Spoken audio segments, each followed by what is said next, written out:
रक्तदानाला महान दान म्हणतात. दान केलेल्या रक्तामुळे अनेकांचे प्राण वाचलेत. रक्तदानापेक्षा कोणतेही दान मोठं मानलं जात नाही. अनेक संस्था यासाठी शिबिरही आयोजित करतात, जिथं मोठ्या संख्येने लोक येऊन रक्तदान करतात. मात्र असंच रक्तदान करणाऱ्या एका तरुणाचा मृत्यू झालाय. राजस्थानमधील धक्कादायक घटना आहे. नितीश कुमार गौतम असे या तरुणाचं नाव आहे. 27 वर्षाच्या नितीशनं जयपूरच्या SMS हॉस्पिटलमध्ये रक्तदान केलं. रक्तदान केल्यानंतर अचानक त्याच्या छातीत तीव्र वेदना होऊ लागल्या.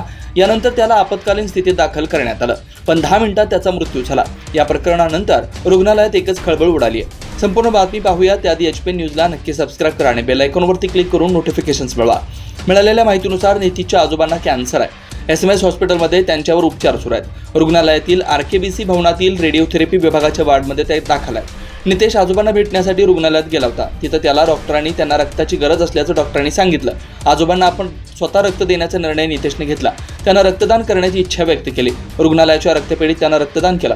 तिथून परतल्यानंतर नितीशच्या छातीत दुखू लागलं, म्हणून त्याला इमर्जन्सीमध्ये नेण्यात आलं. छातीत दुखत असल्याची तक्रार केल्यानंतर अवघ्या 10 मिनिटात नितेशचा मृत्यू झालाय. डॉक्टरांनी त्यांना मृत घोषित केलाय. डॉक्टरांच्या म्हणण्यानुसार नितेशला हृदयविकाराचा झटका आला होता.